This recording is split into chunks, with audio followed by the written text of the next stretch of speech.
기도하겠습니다.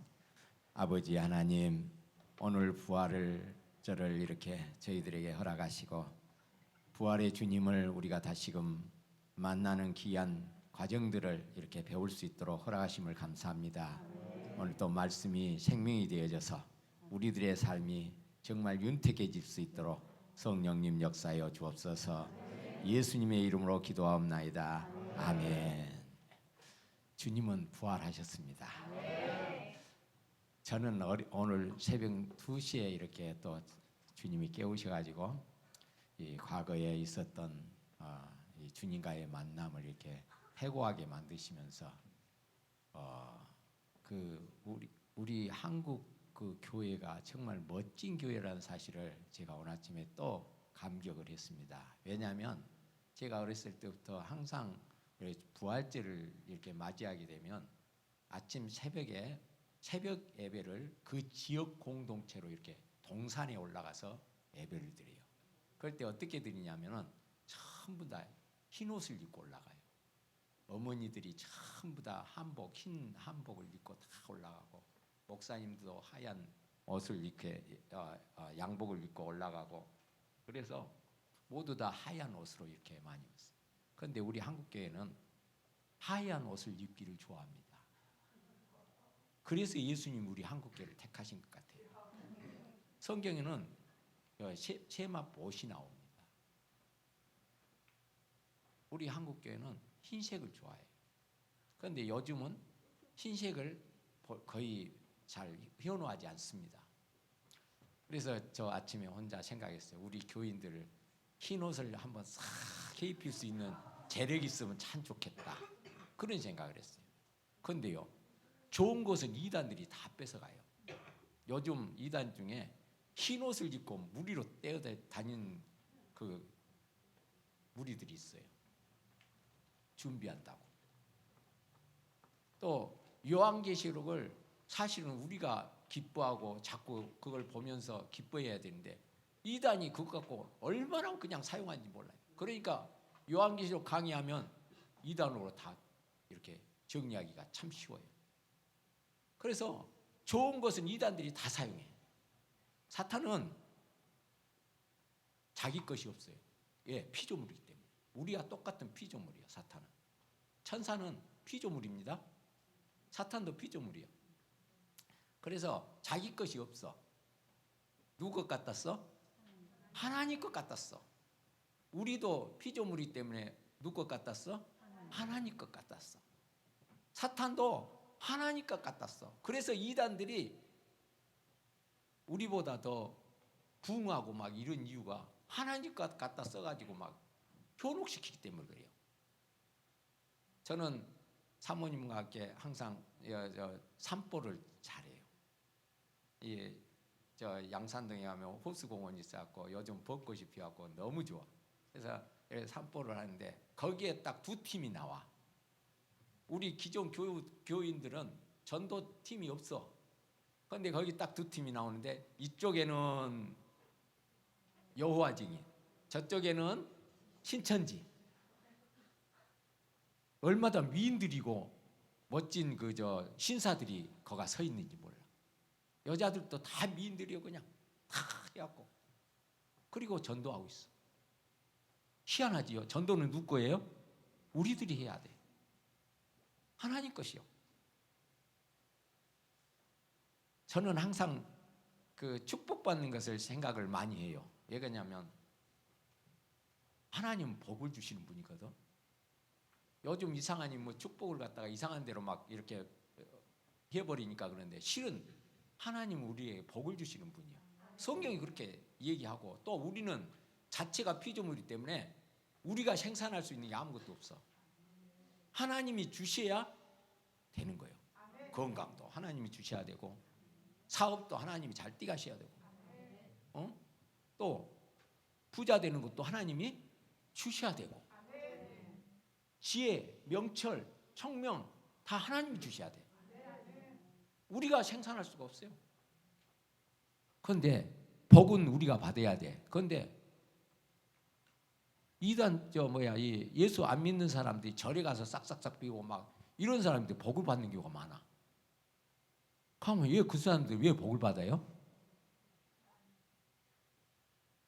우리가 기도하다가 하나님이 잘 응답이 늦어지니까 포기해버려. 그러면 사탄이 그거 갖다가 지한테 싹싹 빈 사람한테 줘. 그게 어디 나와요? 응? 다니엘서에 나옵니다. 다니엘이 기도하니까 하나님이 응답을 즉시 줬어. 그런데 오다가 중간에 잠깐 그래갖고 검문 있겠습니다 했고 잡혀 있어. 하나님과 하늘, 우리 지금 우리가 볼 때 하늘은 세 개의 하늘이 있어요. 우리 눈에 보이는 것을 스카이, 그 다음이 스페이스, 우주, 그 다음이 헤븐. 이렇게. 그러니까 하늘, 이 헤븐에서 이 지상에 오는 데는 보통 과학자들이 뭐라 하냐면 70억 광년이 걸린다고 그래. 이 우주를 통과하는데 70광년. 그러면 사람은 통과할 수 있었어요? 없어. 다니엘서에 우주는 흑암이 있는 것이요. 사탄들이 그것이 있어. 감옥이요. 오다가 그 천사 이름이 뭐죠? 가브리엘이 딱 오다가 잠깐 스톱 검문 있겠습니다 하는 곳이 스페이스야. 그래서 잡혀 있다가 다니엘이 기도하니까 누가 와요? 미가엘 천사장에서 길을 열어줬다. 그래서 응답받아 왔다라고 누가 얘기해? 가브리엘이 그렇게 얘기해줘요. 우리는 영적 세계를 우리는 알 수 없어. 성경이 얘기해주지 않으면 모르는 거예요. 사실 오늘 본문 말씀을 가지고 이제 설교를 준비해 왔어요. 근데 오늘 새벽에는 누가복음 24장 1절에서 12절까지 가지고 새벽 예배 설교를 했어요. 그리고 오늘 낮 예배는 지금 13절에서 35절까지 가지고 우리 설교를 할 것입니다. 그리고 우리 가족들이 여기에서 부활의 주님을 어떻게 만나야 될 것인가, 거기에 대한 답을 꼭 얻어가시기 바랍니다. 예수님은 우리들과 말씀을 나누시고 성령을 보내심으로 부활신앙을 갖게 하셔요. 성도랄지라도 시리에 빠져 믿음을 잃을 때가 있죠. 그러나 예수님과 동행하면 잃어버린 믿음을 회복할 수가 있습니다. 그것은 부활신앙을 갖는 거예요. 예수님은 부활 후 제자들에게 나타나서 성경을 가르치시고 말씀으로 마음속에 뜨거움을 경험하게 하시고 제자들의 삶을 변화시켜 주셨습니다.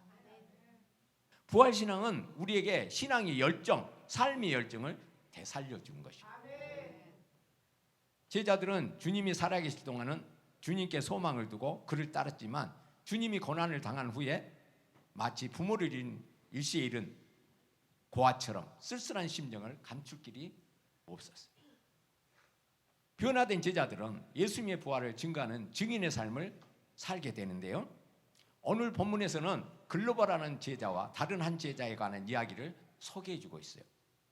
이들은 예수님의 십자가 사건 이후에 슬픈 빛을 띠고 낭망하며 예루살렘을 떠나 25리 정도 떨어진 엠마오로 가는 것으로 내려가고 있어요. 여기 엠마오라는 것은 따뜻한 우울한 그런 뜻인데요. 부활의 주님은 좌절과 시리에 차 있는 제자들과 동행하시면서 그들의 모든 좌절과 패배감을 기쁨으로 바꿔주십니다. 예수님은 지금도요, 좌절의 늪에서 실패를 갖고 낭망한 우리들에게 찾아오셔서 새 삶을 이렇게 안겨주시는 것입니다. 15절에서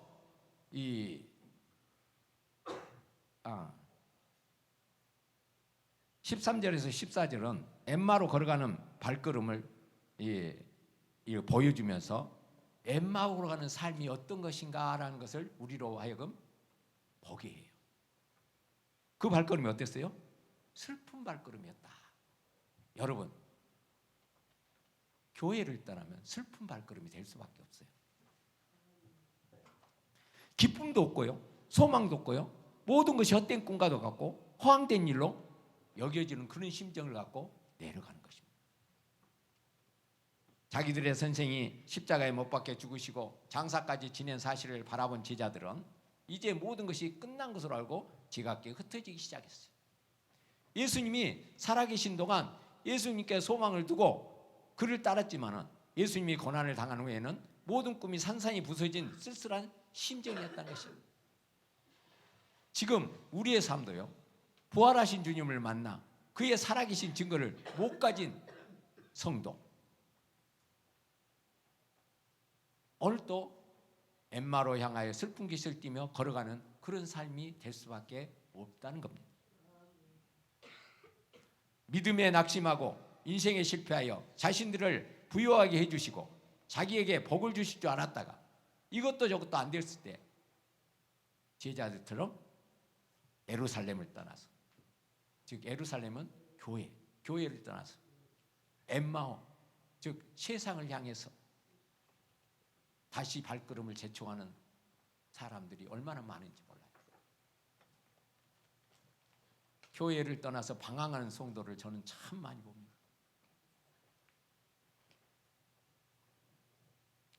(15절에서 27절) 내용은요, 말씀으로 찾아오는 예수님을 만나게 해요.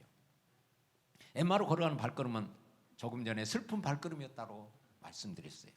기쁨도 없고 소망도 없고 모든 것이 헛된 꿈과도 없고 허황된 일로 여기저기 그런 심정이었다고 말씀드렸어요. 예수님께서 엠마로 가는 도중에 있는 그들과 동행하는 모습이 오늘 본문에서 보여지고 있습니다. 그러나 그들의 눈이 어때요? 가려져 가지고 자신하고 동행하는 분이 누군지를 알아보지 못한다라고 15절 16절은 분명히 제시하고 있어요. 예수님은 어떤 환경에서 우리를 떠나지 아니하시고 우리가 동행하고 계십니다. 문제는 우리가 우리와 동행하신 예수님을 못 본다는 거예요. 엠마로 가는 제자들은 지금 동행하는 분이 예수님인 줄 알아보지 못했지만 그들의 대화는 어때요? 예루살렘에 일어난 예수님의 순환과 죽음 그리고 부활에 관하여 말하고 있었어요. 여러분이 기도응답이 잘 안 되고 좀 어렵고 힘들어도 어디를 떠나면 안 되겠어요? 교회를 떠나면 안 돼요. 또 혹시라도 실수해서 세상으로 이렇게 발걸음을 하더라도 어디에 있어야 되냐? 예수님 얘기만 하면 돼요. 예수님이 얘기하는 곳에 있는 거예요. 그러면 여러분은 부활의 주님을 다시 만나서 회복되는 모습들을 여러분이 경험할 것입니다. 오늘 본문은 예수님께서 이 가까이 이르어 그들과 동행하시나 그들이 눈이 가려워서 그린 줄 알지 못하느니라고 표현하고 있어요. 영적 눈이 가려지고 있으면요, 새로운 영적인 인식을 가지기가 쉽지 않죠. 이미 생각이나 자세가 고착되어 굳어있기 때문에 그러는 거예요. 그래서 우리가 형식적인 시간에서 역동적인 삶을 변화할 수 있는 방법, 자신의 과거의 의식이나 시각에서 벗어나 영적 대각성이 있어야 된다는 거예요. 그러려면 어떠해야 되냐? 반드시 말씀을 나누는 자리, 기도의 자리, 예배의 자리에 있어야 되는 거예요. 똑같은 사물이라도요, 전문가의 눈에 보이는 것과 일반인의 눈으로 보는 건 전혀 달라요. 우리들도 예수님이 누구신지 모르면 신앙생활에서 늘 시험과 낭망에 머물 수밖에 없어요. 본문 19절을 보면 엠마로 가는 제자들은 예수님을 말과 일에 능하신 선지자로 알고 있어요. 예수님은 선지자뿐만이 아니에요. 선지자의 증거를 받으신 구세주라는 거예요. 선지라도 믿는 그들은 그의 부활에 대한 확신을 가질 수 없었어요. 왜? 선지자로 알기 때문에. 그러나 하나님, 전지전능하신 하나님을 알면 어때요? 부활할 걸 믿지요. 본문 20절, 21절을 보면 그들은 예수님을 이스라엘을 구속할 자로 알았어요. 고난을 받으시고 부활하신 메시아가 아니라 영광의 메시아로, 그가 유대인의 왕이 되시며 이스라엘 구원하실 그런 분으로 알았다, 잘못 알았다는 거예요. 그래서 믿음에 낙심하고 인생에 실패해서 자신들을 부유하게 해주고 자기에게 복을 줄 줄 알았다가 이것도 저것도 안 되니까 떠나는 거예요. 예루살렘을 떠나서 엠마오로 가는 거예요. 교회를 떠나서 이 세상으로 가는 거예요. 한마디로 얘기하면 뭐가 없다? 믿음이 없다. 그렇게 얘기할 수가 있어요. 예수님은 엠마오로 가는 제자들이 예수님에 대하여 대화하는 것을 보고 찾아오셨습니다. 여러분, 예수님은 예수님 얘기하는 곳에 찾아오셔. 제자들이 비록 절망하고 실망하고 이러면서 세상으로 가지만 예수님 얘기하니까 예수님이 찾아오신 거예요. 예수님은 우리들의 음성을 다 듣고 알고 계셔요. 말라기서 3장 16절을 보니까 그때 예수 여호와를 경외하는 자들이 피차 말하며 예수 여호와께서 그것을 분명히 들으시고라고 말씀합니다. 또한 마태복음 10장 36절에 보니까 내가 너에게 이르노니 사람이 무슨 무익한 말을 하든지 심판날에 이에 대하여 신문을 받을 거라고 말씀하셔요. 그러니까 우리들이 무슨 얘기를 하는지 무슨 생각을 하는지 다 알고 계시다. 듣고 계시고 알고 계시다는 거예요. 그렇기 때문에 우리가 예수님 얘기하면 예수님이 찾아오셔. 얼마나 멋져요. 그냥 예수님만 해. 그러면 예수님이 찾아와. 예수님 못 만났어요? 아니에요. 예수님 얘기하면 이미 우리와 함께 계시고 계셔. 그래서 예수님 믿으면 우리가 예수님이 우리한테 임재한다는 사실을 그래서 믿을 수 있는 거예요.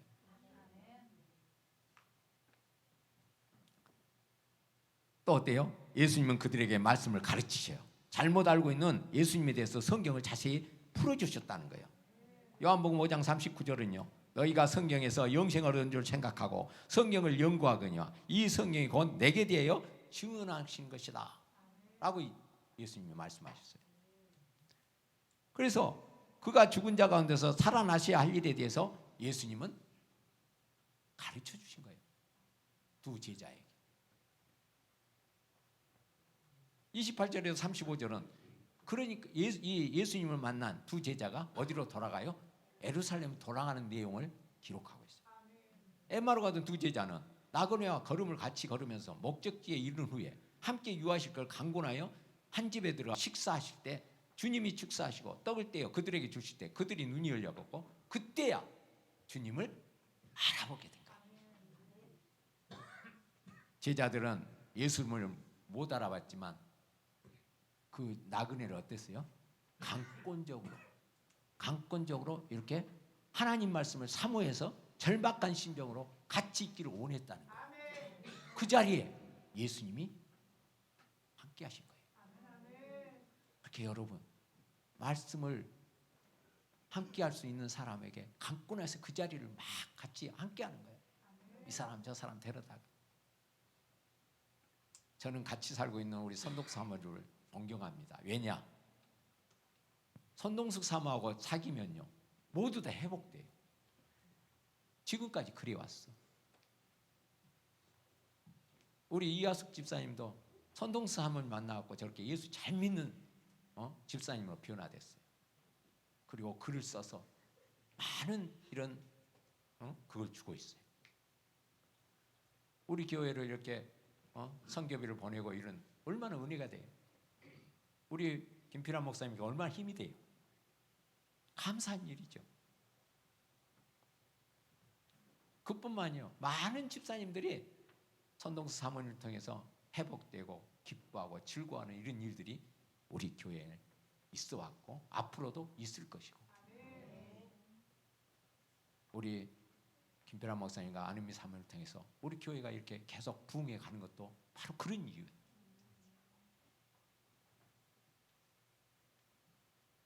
사실 제자들의 일어난 변화는요 어떤 자의적 깨달음이나 발견이 아니라 하나님께서 주시는 성령의 역사였어요.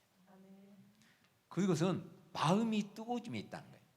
저들은 새로운 감동과 강력한 변화를 일으키는 순간이 있습니다. 그들은 무성의와 안일함으로 우리 가운데 오신 예수님을 그리스도로 영접하지 않고 그냥 가시게 한 경우가 우리 주위에는 너무나 많다는 사실을 알아야 돼요.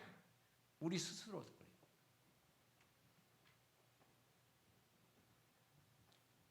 그러나 이제는 어때야 돼요? 우리의 마음을 열고 예수님이 우리와 함께 있기를 영접해야 돼요. 예수님의 가르침을 열심히 받아들이고 예수님과 함께 하기를 간절히 사모하는 그런 마음이 부활하신 주님을 만나게 한다는 거죠. 마음에 큰 감동이 일어나도 성령의 역사는 하나님의 은혜에 의해서만 가능한데 차디차고 닫혀 있으면요 안 된다는 거죠. 강팍하고 무관심 마음에는요 어떻게 새로운 시각이 열릴 수 있겠냐 이 말이에요. 제자들의 눈이 열려지게 된 원인은 사람에 의한 것이 아니라 신비적인 하나님의 능력, 즉 성령이 함께 하신, 예수님이 계신 것은 성령님 함께 하신 삼위일체이시기 때문에 아버지가 계신 건 아들이 있고 아들이 있는 것은 성령이 계시고 그런 거예요.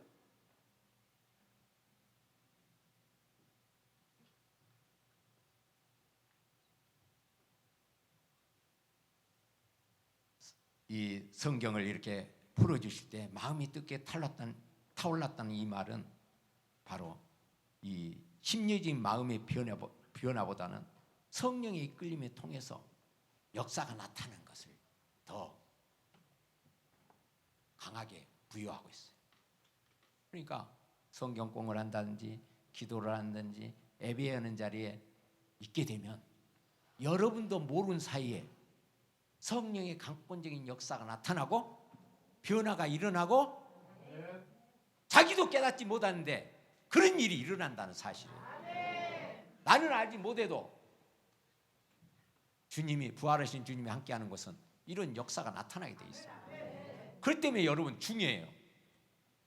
가정에서 자녀들과 엉뚱한 소리 하지 말고 오늘 우리 담임 목사님 김필환 목사님이 설교한 내용 중에 네 마음에 역사된 말씀이 뭐냐 물어봐요 부모가. 그리고 그것 가지고 얘기해요. 공부 잘하냐 못하냐 그건 따지지 말고 하나님이 지혜 주시면 얼마든지 잘하니까 걱정할 거 없어요. 말씀에 바로 선 자녀가 되느냐 못 되느냐가 중요하지. 지금 눈에 나타나는 공부 잘하나 뭐냐 공부 잘 시켜놓으니까 대학 교수 시켜놓으니까 부모님 죽이는 그런 자녀들이 얼마나 많아요. 부모님도 안 모시고 내팽개친 자녀들이 얼마나 많냐고요.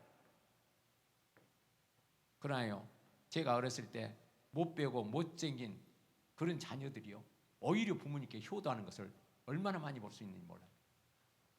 옛 말이 있어. 오브라진 소나무가 선산을 지킨다는 말이 있어요. 여러분 가정교육을 제대로 받아야 부모도 효도도 하고 지도자가 될 수 있고 글로벌 리더가 되지. 그래 안 하면 잘못되면 오히려 불효자식을 생산하고 마는 거예요. 우리는 우리 힘으로 자녀들 기를 수 없어요. 딱 한 가지 방법밖에 없어. 말씀으로 가르치면 반드시 효도가 하고 반드시 글로벌 리더가 돼요. 그래서 저는 우리 김필환 목사님을 너무너무 좋아해요.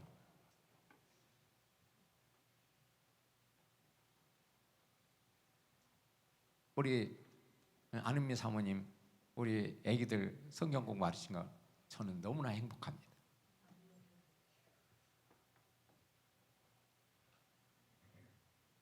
부활하신 능력의 주님을 만나는 중요한 요인은요 다름 아닌 말씀을 탐구하는 자세예요.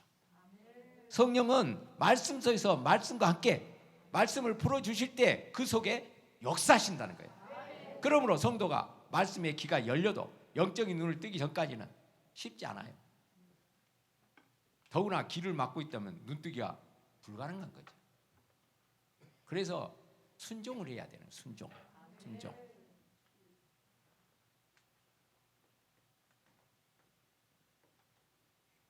말씀은 성령을 실현하는 그릇과 같고 성령은 말씀을 통하여 듣는 자에게 하나님의 역사를 일으킵니다. 성령께서는 믿는 자들 하여금 새로운 활력과 확신 그리고 충전된 기쁨을 가지고 살게 합니다. 우리도 역시 성령의 감동하심을 통하여서 예수님을 새롭게 만날 수 있는 거죠.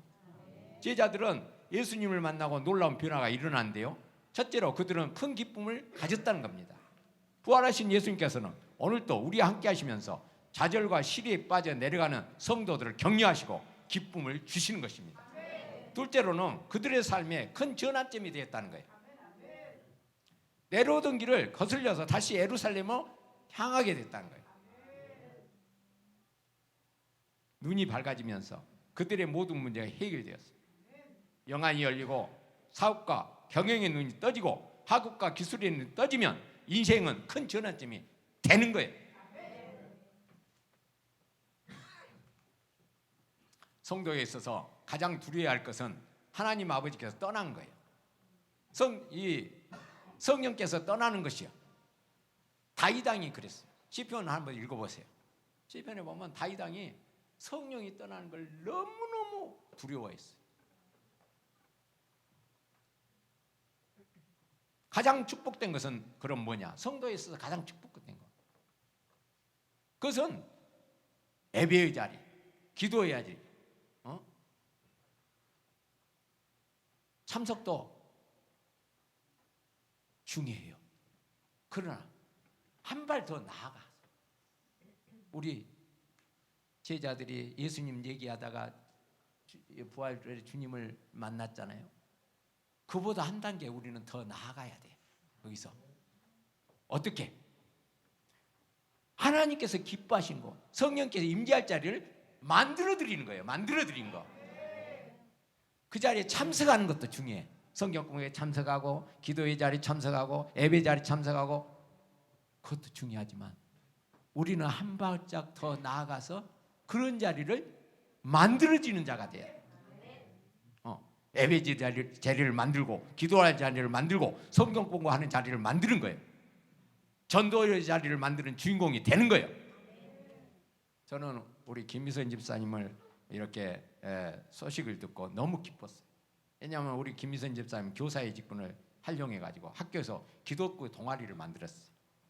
그래서 성경 공부와 예배 모임을 인도하는 중에 지금은 2개 팀으로 늘어났대요.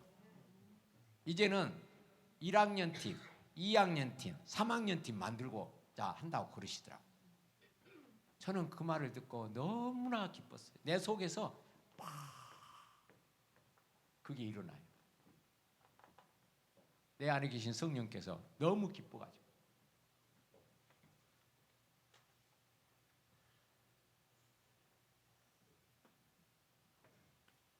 이제 우리 어른들은 직장에서, 글로벌 리더들은 우리 친구들은 학교에서 성령의 임재 자리를 만드시기 바랍니다. 그러면 부활하신 우리 주님은 반드시 그곳에 우리들을 만나주시고 은혜로 역사하실 것입니다. 우리 가족들 모두 어디에 있든지 하나님 아버지의 마음을 기쁘게 하고 시원케 드리는 주인공들이 다 되시길 축원합니다. 우리 새로운 애방교회는 축복받으면 행복한 교회입니다. 여러분들은 왜 그런 줄 아세요? 여러분들은 괴로울 줄 모르지만 하나님 아버지야, 이 원로 목사인 저는 매우 행복하고 즐거워서 날마다 기도하고 축복하고 있어요. 그 이유가 뭔지 아세요? 우리 담임 목사님 김필환 목사님과 안은미 사모님께서 예배의 자리, 기도의 자리, 찬양의 자리, 성경 공부 자리 자꾸 만든다는 거예요. 자꾸 뭔가 만들어내. 그러면 그거 감당하려면 성도는 어때요? 힘들지, 힘들어. 그런데 여러분이 어떻다? 복 있다. 같이 한번 외칩시다. 나는 복 있습니다. 나는 복 있습니다. 우리 담임 목사님과 사모님이 자꾸 여러분 뭔가를 자리 만들어갖고 거기에 막 끄집어 당겨서 막 하는 거 여러분 괴롭지요. 그런데 실은 여러분이 행복하다는 거예요. 저는 뒤에서 날마다 기도하고 있어요. 원로 목사가 나서면 그건 영 바보거든요. 뒤에서 기도하는 게 자기 본인이 할 일이요. 저는 한국교회 역사를 쫙 낍니다. 그리고 많은 목사님들을 봐왔고 많은 장로님들을 봐왔고 많은 성도를 봤고 많은 국민들을 상대해 봤어요. 그리고 지금 내가 형성되어 있는 거예요. 어려서부터 교회에서 자랐어. 그런데요, 제가 깨닫는 게 그거예요. 유명한 것이 유명한 게 아니에요. 이름도 없고 빛도 없어도 하나님 앞에 대표성을 갖는 게 제일 중요해요. 하나님 앞에 대표성을 갖는 거예요.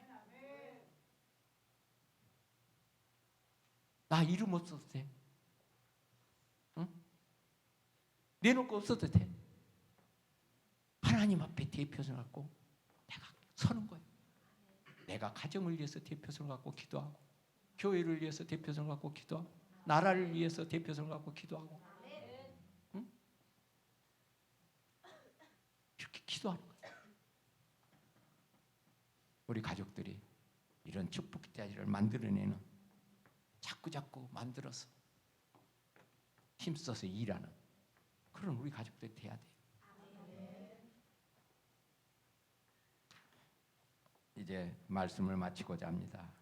사랑하는 우리 새로운의 마음가족 여러분, 엠마오로 가는 제자들에게 역사하셨던 예수님은 지금도 우리의 잘못된 걸음을 돌이켜 주시고 우리를 교제 가운데로 회복시켜 주십니다. 주님을 만나는 길은 그에게 가까이 가서 그의 말씀을 듣는 것입니다. 말씀은 우리의 마음을 뜨겁게 하므로 우리로 강팍한 마음을 높게 하시고 예수님에 대한 잘못된 지식을 바로잡게 하여서 새로운 소망을 갖게 하셔요. 오늘 우리는 구습을 벗어버리고 새 시대를 맞는 변화된 그리스도의 모습을 가져야 해요. 엠마로 향하는 길에 동행하시며 그 길에서 돌아서게 하기 위하여 소망을 갖게 하시는 주님의 음성을 들 줄 알아야 됩니다. 예루살렘에 있어야 돼요. 교회에 있어야 은혜를 받아요. 그래야 성령을 받습니다.